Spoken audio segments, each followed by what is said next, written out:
दोस्तों नमस्कार। मैं प्रशांत कौशिक संवाद इंडिया के मंच पर आप सभी का हार्दिक स्वागत करता हूं, हार्दिक अभिनंदन करता हूं। जिसको सब जानते हैं, जब से भारत और पाकिस्तान के बीच में जिस तरह से युद्ध की शक्ल लेता जा रहा था पूरा एक संघर्ष, और उसके पश्चात अचानक से डोनाल्ड ट्रंप का ट्वीट सामने आता है और युद्ध विराम की घोषणा होती है। तो ऐसे में डोनाल्ड ट्रंप के अचानक से ट्वीट सामने आने के बाद से एक नया विवाद पूरे देश की राजनीति में पैदा हो गया है। और तमाम जो राजनीतिक दल हैं, विपक्षी दल हैं, खासतौर से सरकार से मांग कर रहे हैं कि आखिरकार डोनाल्ड ट्रंप के ट्वीट के पीछे क्या कहानी है, डोनाल्ड ट्रंप कैसे इससे एकदम बीच में आ गए। और जो पूरा परिदृश्य उभर के सामने आया भारत पाकिस्तान के बीच में, उसके आने वर्तमान जो परिदृश्य है वह क्या संकेत देता है, और इसके पश्चात तो क्या पाकिस्तान की जो हरकतें हैं बंद हो जाएंगी, और भारत सरकार ने अचानक युद्ध विराम की घोषणा पे सहमति कैसे दे दी, इसके पीछे क्या राजनीति है, क्या तमाम तरह की अंतर्राष्ट्रीय कूटनीति है, अंतर्राष्ट्रीय प्रेशर है, दबाव है, क्या है इन सब चीजों के पीछे। इन सब चीजों को जानने के लिए हमारे साथ देश के बहुत ही वरिष्ठ पत्रकार आज इस चर्चा में शामिल हैं। उनसे हम जानेंगे कि आखिरकार इस पूरे विषय को किस तरह से वह देखते हैं, और क्या संकेत पूरे जो संदर्भ है इसमें क्या निकल के सामने आ रहे हैं। जो हमारे साथ आज वरिष्ठ पत्रकार है, उनका परिचय मैं आप सबसे करा देता हूँ। हमारा सुनील शुक्ला जी जुड़े में इलाहाबाद से, बहुत बहुत स्वागत करता हूँ, बहुत बहुत अभिनंदन करता हूँ। जैसे आपने पूरा जो परिदृश्य वर्तमान में तमाम चर्चा का केंद्र बन गया है, ऐसे में डोनाल्ड ट्रंप की आखिरकार क्या हैसियत थी, क्या उन्हें चौधरी बनने की किसने परमिशन दी, और क्या वह खुद ही चौधरी बनकर सामने आ गए पूरे इस भारत और पाकिस्तान के बीच में। क्या लगता है आपको पूरा परिदृश्य क्या संकेत देता है, इससे क्या मायने निकल के सामने आ रहे हैं? धन्यवाद प्रशांत जी। यही तो मुख्य बहस का विषय बना हुआ है। भारत ने अपने आंतरिक या द्विपक्षीय मामलों को लेकर के कभी तीसरे पक्ष की मध्यस्थता स्वीकार नहीं की। पाकिस्तान के साथ जितने हमारे विवाद हैं, जितने भी तरह के मसले हैं, उसमें भारत का एकदम लगातार यही स्टैंड रहा है कि हम किसी तीसरे पक्ष की मध्यस्थता स्वीकार नहीं करेंगे, आपस में मिल बैठ करके बात करेंगे। शिमला समझौता इसका बहुत बड़ा प्रमाण भी है। तो यह जो सीज फायर हुआ, युद्ध विराम हुआ या सैनिक संघर्ष रोके गए, इसमें अमेरिका के दखलंदाजी की आवश्यकता क्यों पड़ी, और अमेरिका के कहने पर और इस सीज फायर के निर्णय को अमेरिका ने सबसे पहले क्यों बताया। अगर भारत और पाकिस्तान इस बात पे सहमत हुए या भारत अपनी तरफ से सहमत हुआ कि केवल हम डिफेंसिव होंगे या ऑफेंसिव नहीं होंगे, तो ये भारत का निर्णय था। भारत को इस बात को घोषणा करनी चाहिए थी। अगर ये बात कही जा रही है कि director general military operation Pakistan ने भारत में डायरेक्टर जनरल मिलिट्री ऑपरेशन के साथ फोन पे बात की, उसके बाद निर्णय हुआ, तो फिर ये डोनाल्ड ट्रंप ने इसी घोषणा पहले क्यों कर दी।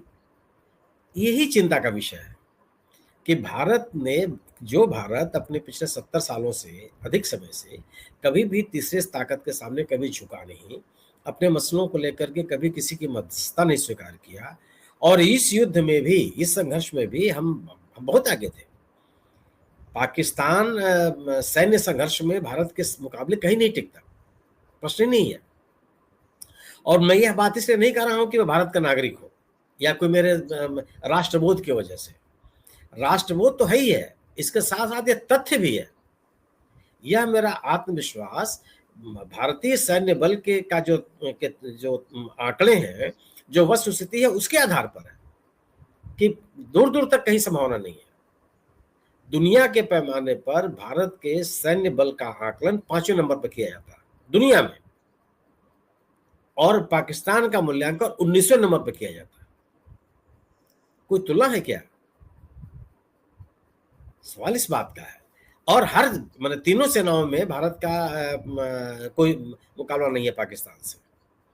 जितना हमारे पास स्क्वाड्रन है एयरफोर्स में, जितने हमारे कोर है या ब्रिगेड है थल सेना में, जितने हमारे नभ से जल सेना की बड़ी ताकत है, मतलब उसका कोई मतलब ही नहीं है, दूर दूर तक कोई संभावना नहीं है।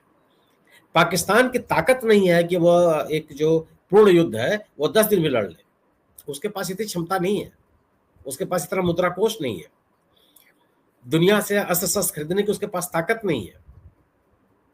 तो ये तो कोई बहस का विषय ही नहीं है। सेना के ऊपर और सेना की क्षमता के ऊपर, सेना के प्रोफेशनलिज्म के ऊपर तो कोई बहस नहीं है। आंख बंद करके भारत का नागरिक अपनी सेना में विश्वास करता है, और यह विश्वास अनायास नहीं बना है। समय समय पर, विभिन्न मौकों पर, दुनिया के पैमाने पर भारतीय सेना ने अपनी इस ताकत को साबित किया। अब सवाल केवल यह था कि जब हम इतने इस कदर हम एक संघर्ष में शामिल हुए, हम निश्चित रूप से भारत लगातार कहता रहा कि हमारी कार्रवाई आतंकवाद के खिलाफ है। हम आतंकवाद के को स्वीकार करने के लिए तैयार नहीं है।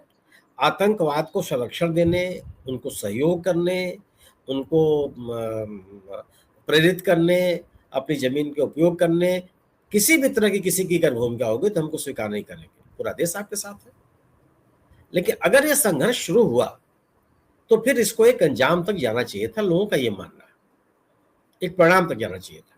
अगर हमने युद्ध विराम को स्वीकार भी किया तो अपनी शर्तों पर, हमारी तो कोई शर्त ही नहीं है, किसी ने हमारे ऊपर थोप दिया, हमने उसको मान लिया।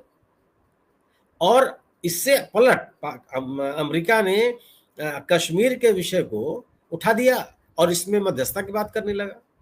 हम ये संघर्ष किस बात के लिए था? कश्मीर के लिए तो था नहीं। भारत ने यह संघर्ष कश्मीर के मुद्दे को हल करने के लिए तो किया नहीं था।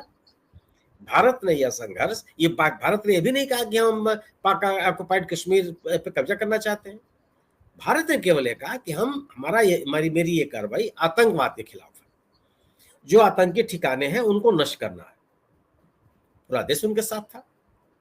लेकिन अमेरिकी विदेश मंत्रालय ने, अमेरिकी राष्ट्रपति ने कश्मीर के इश्यू को छेड़ दिया, कहा कि इस विषय पर हम मध्यस्थता करने के लिए तैयार हैं और किसी तीसरे स्थान पर बैठ करके दोनों देश बात करेंगे। कौन होते हैं आप? और भारत ने तत्काल इसका खंडन नहीं किया, जो प्रतिकार करना चाहिए था कि नहीं, हमारा अमेरिकी राष्ट्रपति को ऐसा कोई अधिकार नहीं, हम किसी हस्तक्षेप को स्वीकार नहीं करते। वो भी नहीं हुआ। ये जो पूरा का पूरा घटनाक्रम है, यह पूरा घटनाक्रम भारत की गरिमा के खिलाफ है। भारत ने हमेशा कहा, यहां तक कि प्रधानमंत्री नरेंद्र मोदी ने कहा है, आप याद कीजिए, जब ये प्रधानमंत्री जी नहीं हुए थे, इन्होंने क्या कहा था?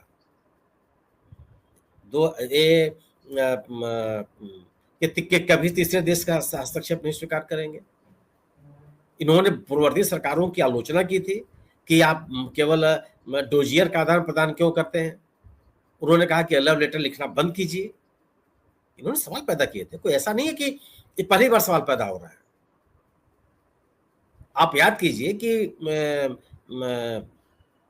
जब ताशकंद समझौता हुआ था, उसमें भारतीय जनसंघ ने विरोध प्रदर्शन किए थे उस समझौते के खिलाफ। लाल बहादुर शास्त्री जी ने जो समझौता किया था कि नहीं, उद्देशित पे नहीं है, तो उस समय जो बातें कही थी ताशकंद समझौते को लेकर के, क्या उद्देश्य द्रोह था? आज जो इस सीज फायर को लेकर के जो सवाल पैदा किए जा रहे हैं, उसको जो सत्तारूढ़ दल जिस तरीके से निरूपित करने की कोशिश कर रहा है कि यह तो राष्ट्रहित में नहीं है। राष्ट्रहित में क्यों नहीं है? राष्ट्रहित को लेकर के तो सवाल पैदा किए जा रहे हैं। इसलिए सवाल जो लोगों के मन में उठ रहे हैं, राजनीतिक दलों के मन में उठ रहे हैं, आम लोगों के मन में उठ रहे हैं, ये वाजिब सवाल है। क्योंकि इस युद्ध विराम में वो चीजें सामने आई हैं जिसको भारत कभी स्वीकार नहीं करता रहा। उसका सबसे बड़ा कारण है, उसका सबसे बड़ा पक्ष है कि भारत ने अपने द्विपक्षीय मामलों को कभी तीसरे व्यक्ति के हस्तक्षेप को स्वीकार ही नहीं किया। आज तीसरे राष्ट्र अमेरिका के हस्तक्षेप से, अमेरिका की घोषणा के बाद हम युद्ध विराम के लिए तैयार हो। और यह कहना कि नहीं, हमने नहीं कहा था, बिल्कुल भारत नहीं कर सकता, क्योंकि भारत के पूरे इस संघर्ष में भारत बहुत आगे है। लेकिन भारत के डिप्लोमेसी ने यह भी संकेत नहीं दिया कि हम अपनी शर्तों पर इस युद्ध विराम को स्वीकृत कर रहे हैं। क्या इस युद्ध विराम में कोई स्वीकृति, कोई शर्तें लगाई भारत ने? नहीं लगाई।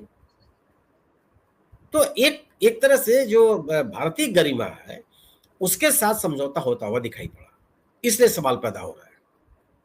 और आज जो बातें कही जा रही है कि संसद की विशेष बैठक बुलाई जाए, क्या ये कौन गैर वाजिब मांग है? क्या 1971 में तत्कालीन भारतीय जनता पार्टी ने मांग नहीं की थी, तत्कालीन जनसंघ ने इसकी मांग नहीं की थी कि विशेष सत्र बुलाया जाए? 1965 में, 1962 में तत्कालीन जनसंघ ने इसकी बात नहीं की थी कि विशेष सत्र बुलाया जाए? अब विशेष सत्र नहीं हुए थे, क्या हुए? प्रधानमंत्री, जो तत्कालीन प्रधानमंत्री थे, उन्होंने जवाब दिया। क्या जब 26/11 का आतंकी हमला हुआ था मुंबई पर, तो भारतीय जनता पार्टी ने सवाल नहीं पैदा किए थे? सरकार की विफलताओं के ऊपर सवाल नहीं पैदा किए थे? उस समय के गुजरात के मुख्यमंत्री नरेंद्र मोदी जी ने गेटवे ऑफ इंडिया पे खड़े होकर के 5 सवाल पूछे थे सरकार से, और विशेषकर प्रधानमंत्री से। तो क्या वो राष्ट्रद्रोह था? बिल्कुल नहीं था। एक विपक्षी दल को जो सवाल पैदा करने चाहिए थे सरकार से, वो सरकार उन्होंने पूछा जाना चाहिए। और उस समय जो सरकार ने जिस तरीके से उसको स्वीकार किया, आज के सरकार को स्वीकार करना चाहिए। इसको किसी देशद्रोह, राष्ट्रद्रोह, सरकार के खिलाफ, देश की एकता के खिलाफ का जो एक नैरेटिव बनाने की कोशिश की जा रही है, ये तो स्वीकार योग्य नहीं है, ये तो तर्कसंगत नहीं है। तो ये जो युद्ध विराम हुआ है, इस युद्ध विराम को लेकर के लोगों के मन में तमाम आशंकाएं हैं, और उसमें जो सबसे प्रमुख आशंका यह है कि तीसरे देश के हस्तक्षेप की आवश्यकता क्यों पड़ी, और तीसरे देश के हस्तक्षेप से हम इस निर्णय पर पहुंचने में क्यों बाध्य हुए। इसका स्पष्टीकरण सरकार की ओर से आना चाहिए। जी जी, बिल्कुल ठीक कहा आपने कि इसका स्पष्टीकरण सामने आना चाहिए। और जिस तरह से अचानक से जो घटनाक्रम हुआ, उसने पूरे देश में मतलब एक जो जिज्ञासा वो पैदा कर दी कि आखिरकार इसके पीछे क्या विषय है, कौन से ऐसे था कि पूरी जो रणनीति अचानक से इस तरह से प्रकट हुई।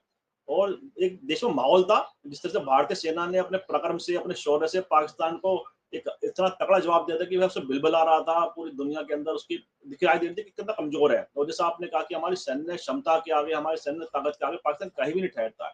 तो ऐसे में जो अचानक से डेवलपमेंट होता है, सैनिक संघर्ष को रोकने का, युद्ध विराम कह लीजिए, सीज फायर कह लीजिए, इसके पीछे जो पूरी कहानी है, जैसा आपने काफी विस्तार से बताया, लेकिन जो देश के अंदर एक माहौल बन गया है कि लोग जानना चाहते हैं कि आखिरकार क्या ऐसा डेवलपमेंट हुआ कि सरकार को इस पर सहमति देनी पड़ी। तो सरकार उसे बताने में क्यों परहेज कर रही है, देश के सामने पूरी वस्तु स्थिति रखने से उसे क्या दिक्कत क्या है, क्या लगता है आपको? यही तो सवाल है ना, कि जो बात सरकार को कहनी चाहिए, सेना की बात क्यों कर रहे हैं आप? सेना की उपलब्धियों से पूरा देश परिचित है, सेना की ताकत को लेकर के पूरे देश में पूरा देश आत्मविश्वास से भरा पड़ा है। इसमें कभी किसी ने कोई सवाल नहीं उठाया। आज जो सवाल उठ रहे हैं, वह जो राजनीतिक निर्णय है, जो सरकार के स्तर पर लिए जाने वाले निर्णय हैं, उनकी बात की जा रही है कि आखिर सरकार ने तीसरे देश के हस्तक्षेप को क्यों स्वीकार किया। तरह तरह की बातें की जा रही हैं। कहा जा रहा है कि परमाणु युद्ध की आशंका थी। तो क्या यह युद्ध शुरू होने के पहले पता नहीं था क्या कि पाकिस्तान परमाणु संपन्न राष्ट्र है? ये तो सबको पता है। तो जब हमने ये लड़ाई शुरू की थी तब भी हमको पता था, हमको उस समय भी पता था कि पाकिस्तान किस तरह का देश है। पाकिस्तान एक फेल्ड स्टेट है, एकदम असफल देश है, यह भी हमको पता था। आप उस पाकिस्तान को लेकर के किसी के मन में कोई ऐसा नया तथ्य तो सामने नहीं आ गया जो लोगों को पहले से न पता हो। और कोई ना कोई वजह तो रही होगी कि पूर्ववर्ती सरकारों ने तमाम आतंकी हमलों के बावजूद सैनिक संघर्ष में शामिल होने के लिए तैयार नहीं हुए।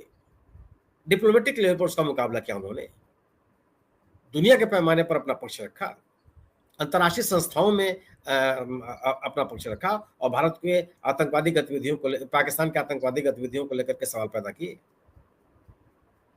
अगर पूर्ववर्ती सरकारों ने आतंकवादी घटनाओं को लेकर के सैनिक संघर्ष नहीं किए तो यह भी तो चिंतन का विषय होना चाहिए कि मान लिया जाए कि नहीं अब उन्होंने देश की गरिमा को समर्पित कर दिया। ऐसा तो नहीं था। जब हम इस सरकार में भी जब दो बार आतंकी हमले हुए, 3 बार आतंकी हमले हुए, तब भी सैनिक संघर्ष की स्थिति नहीं पैदा हुई। 2001 में संसद पे बड़े हमले से बड़ा हमला क्या हो सकता है? पूरे देश के संप्रभुता पे हमला था वो। तभी तत्कालीन में वाजपेयी सरकार ने किसी सैनिक संघर्ष की पहल नहीं की। वो डिप्लोमेटिक लेवल पर इस बात को करते रहे, क्योंकि भारत की प्राथमिकताएं अलग है। भारत की प्राथमिकता एक संपन्न राष्ट्र बनने की है, एक विकसित राष्ट्र बनने की है, और यह रास्ता हमने अपनी आजादी के समय से स्वीकार किया। हम संघर्ष को टालते रहे, अपनी तरफ से किसी संघर्ष में हम नहीं किए। भारत कहता रहा कि हम पहल नहीं करेंगे युद्ध की। ये अगर हमने यह निर्णय लिया, इस देश ने निर्णय लिया, तो यह अनायास नहीं था ना, इसके पीछे तो उद्देश्य था। और दुनिया के तमाम देश जो विकसित राष्ट्र कहलाते हैं, आज आर्थिक रूप से संपन्न राष्ट्र कहे जाते हैं, वह सैनिक संघर्षों में शामिल नहीं हुए। तमाम तरह के विवाद उनके साथ भी हैं, लेकिन सैनिक संघर्षों में शामिल नहीं हुए। सैनिक संघर्षों के क्या दुष्परिणाम होते हैं, यह कोई शोध का विषय थोड़े है। आप अपने अनुभव से और दुनिया के अनुभव से इसको जान सकते हैं। और जब अगर संघर्ष की स्थिति शुरू हो गई, पाकिस्तान ने हमारे आतंकवाद विरोधी घटनाओं को लेकर के एक सैनिक संघर्ष की शुरुआत कर दी। हम भी शामिल हो गए, हमारे ऊपर युद्ध थोपा गया, हम लड़ रहे थे, आज मजबूती से लड़ रहे थे। यह बताना कि भारतीय सेना ने कर दिया, भारतीय सेना ने वो कर दिया, तो उसको करना ही है। जब भी संघर्ष की स्थिति आएगी तो करेगी। उसके वह तो विषय, वो तो विमर्श का विषय ही नहीं है, वो तो हमारे गौरव बोध का विषय है। हम इससे लवरेज है। आज सवाल यह है कि जो यह डिप्लोमेटिक असफलता है, जो सरकार के ऊपर सवाल पैदा किए जा रहे हैं, सेना ने नहीं स्वीकार किया कि अमेरिका आगे तय करे कश्मीर के मुद्दे को। भारत सेना से क्या मतलब? जिन लोगों से बात करने के बाद अमेरिकी राष्ट्रपति ने युद्ध विराम के निर्णय की जानकारी दी, उसमें सेना के अधिकारियों से बात करने का उल्लेख नहीं है। भारतीय प्रधानमंत्री से बात करने का उल्लेख है, भारतीय विदेश मंत्री से बात करने का उल्लेख है, और भारतीय राष्ट्रीय सुरक्षा सलाहकार से बात होने का उल्लेख है। पाकिस्तान के सेनाध्यक्ष से बात होने की बात हुई। हमारे यहाँ तो सेना के लोग इसमें इन्वॉल्व ही नहीं होते, बात ही नहीं करते। इनका काम अलग, अपना काम करते हैं। सवाल यही है, लोगों के मन में जो सवाल पैदा किए जा रहे हैं वो यही है। और इसलिए भी कहा क्या गया था, आप याद कीजिए, जब घटना घटी या युद्ध शुरू हुआ, या इस घटना को लेकर के जो प्रधानमंत्री की तरफ से बयान आए कि मिट्टी में मिला देंगे। क्या ये सीज फायर मिट्टी में मिलाना है कि देश के गौरव को मिट्टी में मिलाना है? क्या यह सीज फायर भारतीय अस्मिता की सुरक्षा को सुरक्षित करने का प्रमाण है? तीसरे देश के हस्तक्षेप करने से क्या देश की गौरव गरिमा बढ़ती है, जिसको कई दशकों में भारत ने इसको हासिल किया हुआ था? आखिर ये अगर ये संघर्ष की स्थिति एक बार शुरू हो गई, तो जो बात कही जा रही थी कि आर पार की लड़ाई लड़ेंगे, तो क्यों नहीं आर पार की लड़ाई लड़ी गई? आप इस लड़ाई, जो कोई भी हस्तक्षेप करने की बात कर रहा था, आप कहते कि नहीं, हम इसको स्वीकार नहीं करते हैं।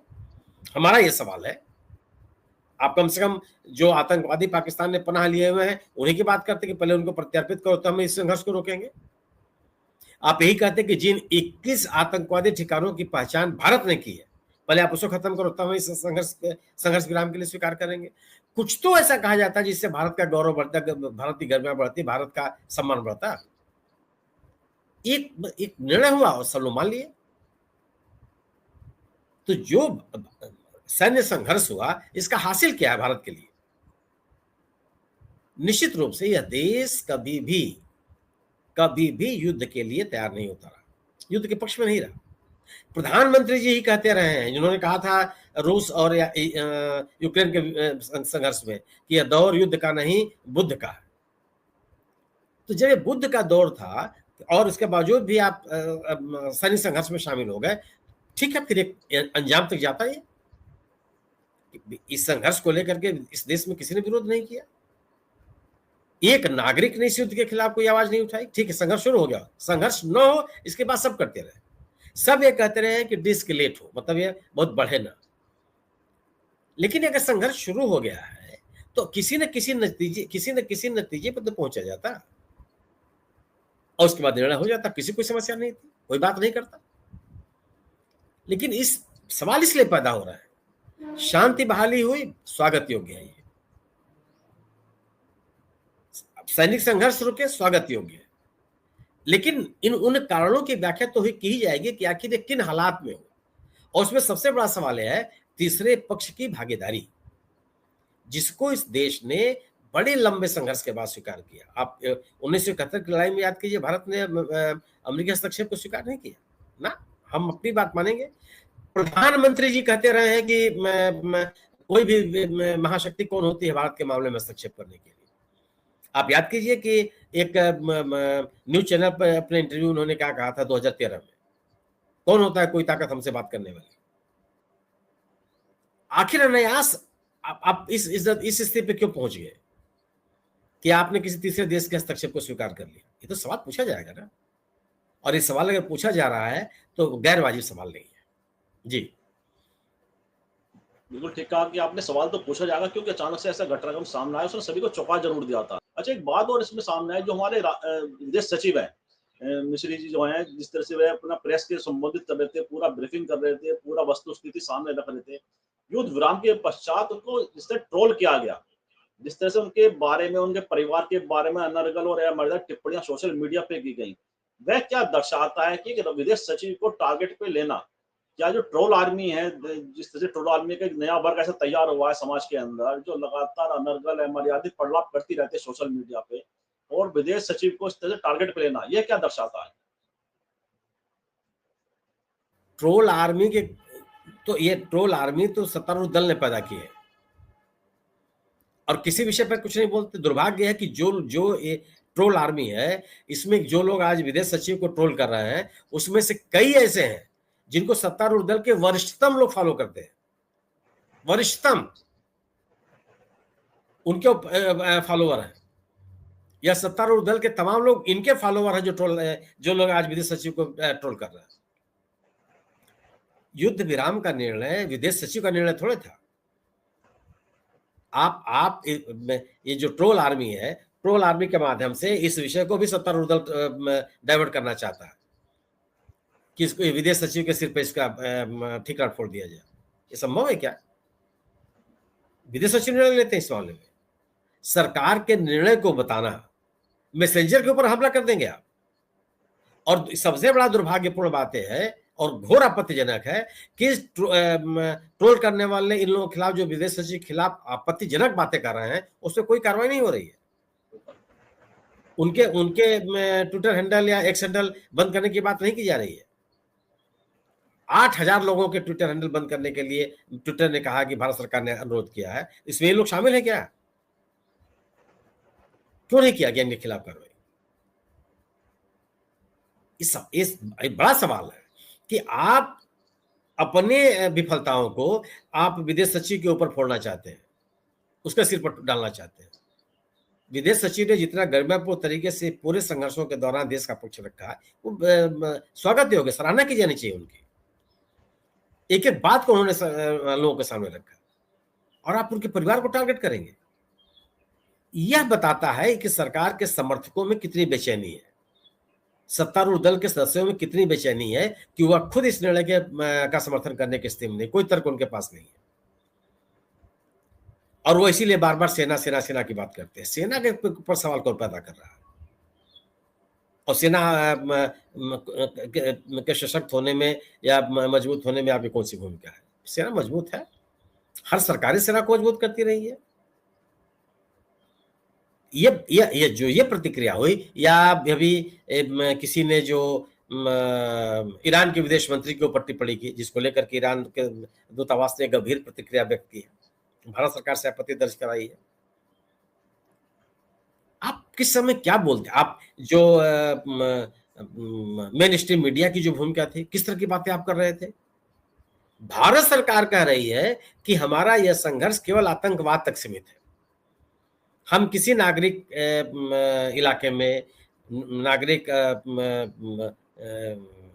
इदारे पर, सैनिक इदारे पर मेरा कोई हमला नहीं। मेन मीडिया क्या कर रही थी कि इस्लामाबाद पे कब्जा कर लिया, कराची पे कब्जा कर लिया, यहाँ कर लिया, वहां कर लिया, देश टूट गया, सेनाध्यक्ष भाग गया, ये गिरफ्तार कर लिए गए, पकड़। क्या है इस तरह की बात करना? और किसी ने रोकने की कोशिश की क्या कि किस तरह का युद्ध का अनुवाद पैदा करने की कोशिश की जा रही है?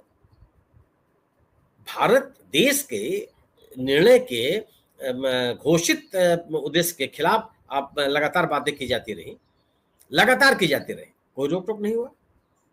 जो लोग इसमें शामिल हुए उनके खिलाफ कोई कार्रवाई नहीं हुई। बात नहीं कहेगी कि आप इस तरह की बात नहीं कर रहे, नहीं कर सकते। देश में तमाम लोगों की जिम्मेदारी, जो लोग युद्ध के विरोधी हैं, इस सरकार के विरोध में खड़े होते हैं, उन्होंने भी इस विषय पर कोई टिप्पणी नहीं की। और सबने कहा, सभी विपक्षी दलों ने एक स्वर से कहा कि वो सरकार के निर्णय के साथ है।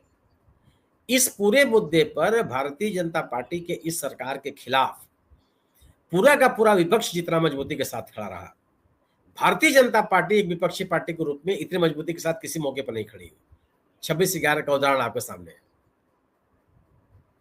26/11 पर भारतीय जनता पार्टी ने कितने सवाल पैदा किए थे सरकार के खिलाफ, सबके सामने है वो।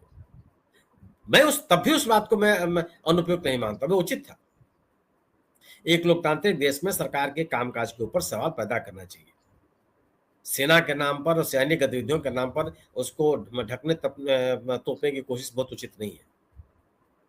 अगर वो उस समय भी अगर आपत्तिजनक नहीं था तो आज भी आपत्तिजनक नहीं है। लेकिन सवाल सरकार में पैदा करने के बजाय सरकार के नुमाइंदों पर आप प्रश्न पैदा करने लगे तो ये तो उचित नहीं है।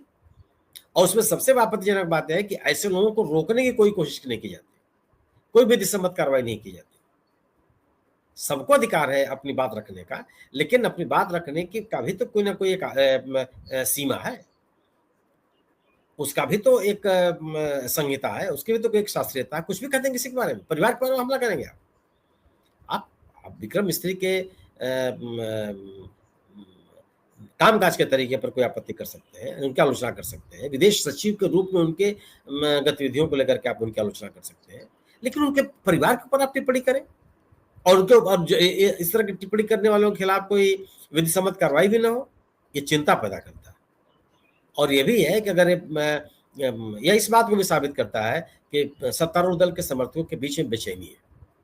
यह सत्तारूढ़ दल का सवाल नहीं है, यह मात्र सरकार का सवाल नहीं है, यह पूरे देश का सवाल है कि आखिर कोई तीसरा पक्ष इस देश के द्विपक्षीय मामलों में हस्तक्षेप करने का अधिकार किसने दिया? हम क्यों स्वीकार कर लें?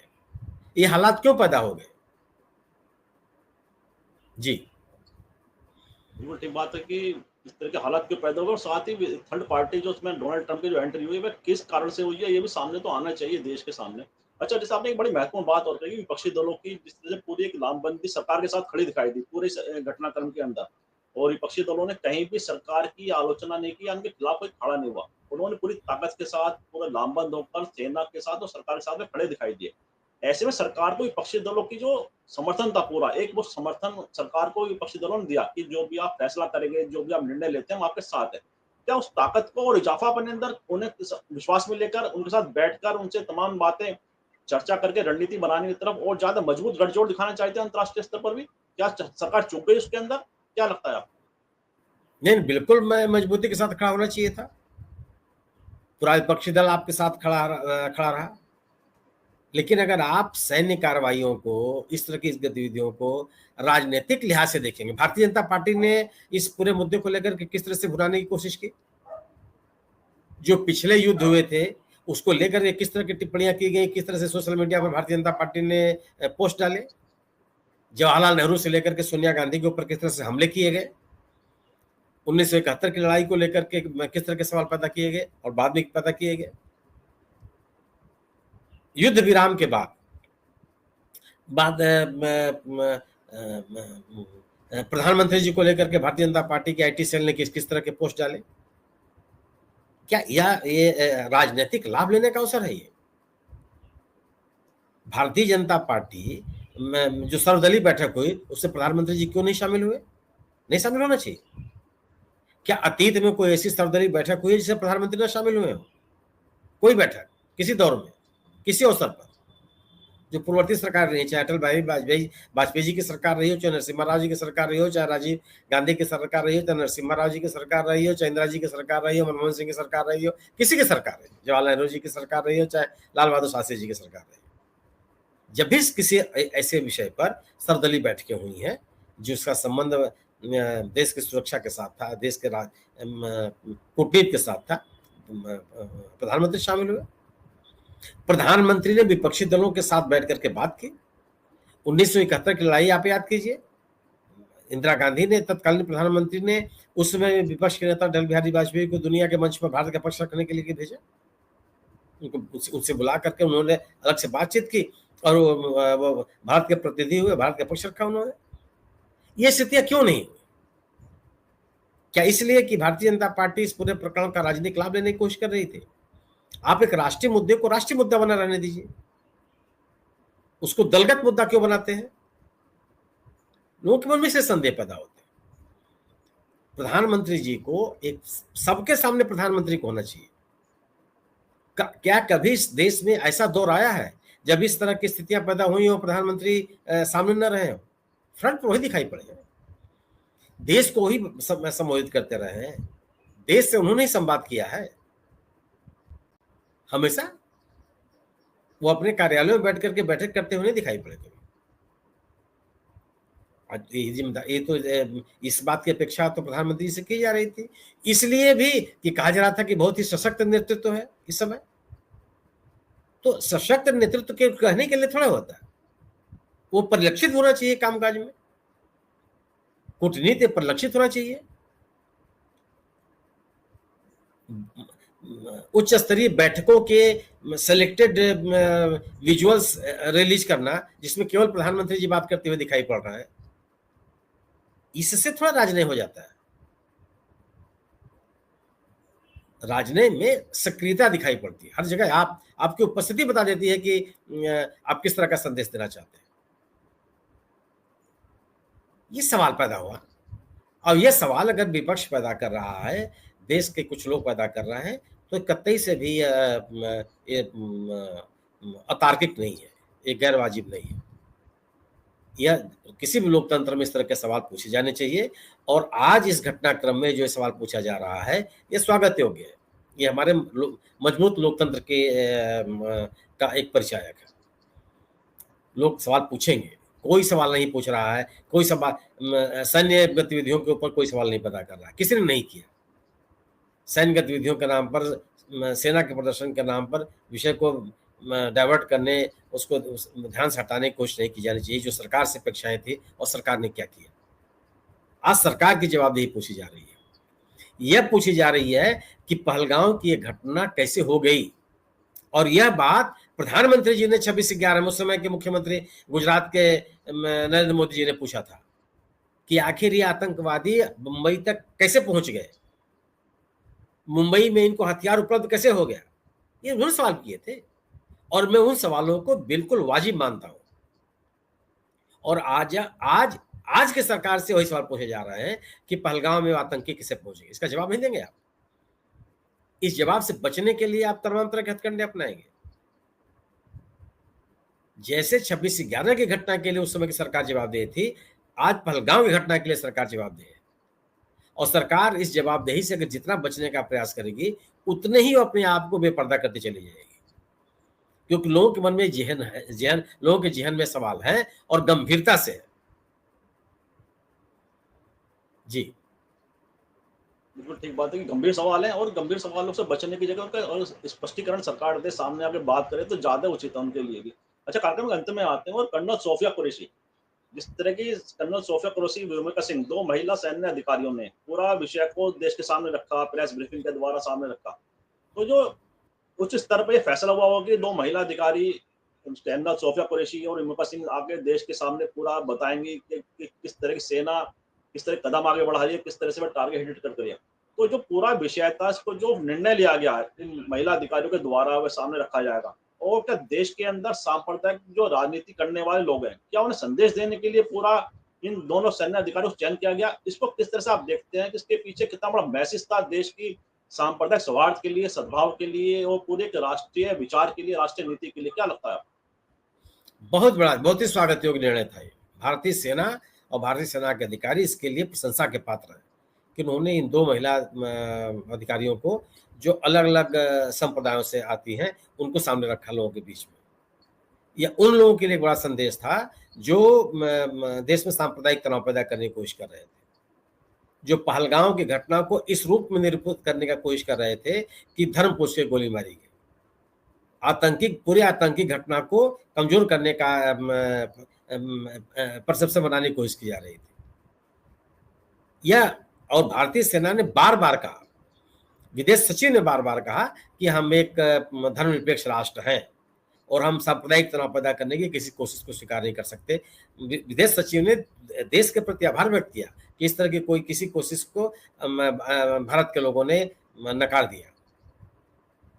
यह एक बड़ा निर्णय था, और भारत ने अपने सैन्य ताकत का एक तरह से प्रदर्शन किया, सामाजिक एकता का प्रदर्शन किया, और एक बड़ा संदेश देने की कोशिश की, न केवल देशवासियों को, दुनिया को भी।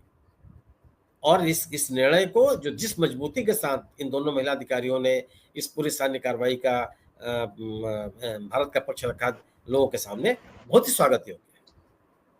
इनकी जितनी तारीफ की जाए उतनी कम है। सेना के निर्णय का भी दोनों महिलाओं को रखने का, और इन्होंने जो कार्य किए हैं इन दोनों कार्य की तारीफ की जानी चाहिए, और ये हमारे आपके लिए गौरव का विषय होना चाहिए। जी बिल्कुल ठीक बात है कि सैन्य महिला अधिकारी जिस तरह से पूरे विषय को सामने रखा देश के लिए, तो देश के लिए गौरव का विषय है, हमारे लिए सभी के लिए। इसमें हम सैल्यूट भी करते हैं इस मंच के माध्यम से। और जिस तरह पूरे विषय को आपने परिभाषित किया है, जिस तरह से बताया है, कि जिस तरह के दर्शकों के मन में भी कहीं ना कहीं जिज्ञासा होता है कि तमाम तरह के प्रश्न इस समय लोगों के मन में है। मुझे लगता है, विश्वास भी है कि इस चर्चा के पश्चात काफी लोगों को इस पूरे विषय की गंभीरता ही पता चलेगी और उन्हें समझ में आएगा कि विषय की किस तरह से आगे बढ़ रहा है, और लगातार देश की सरकार ने और हमारे सैन्य सुरक्षा बलों ने, हमारे जो देश की सेना, किस तरह से उन्होंने पूरे विषय को लिया है। और इन्हीं शब्दों के साथ चर्चा को विराम भी देते हैं, और मैं आपका बहुत बहुत आभार और धन्यवाद व्यक्त करता हूँ कि आपने हमारे दर्शकों पर समय निकाला। बहुत बहुत धन्यवाद। और मैं आपसे सिर्फ आग्रह करता हूँ कि वीडियो लाइक करें, शेयर करें, कमेंट करें, साथ ही संवाद इंडिया चैनल को सब्सक्राइब करें, बेल आइकन जरूर दबाएं, जिससे संवाद इंडिया के अपडेट आपको समय से मिलते रहे। आप सभी का बहुत बहुत धन्यवाद, बहुत बहुत अभिवादन।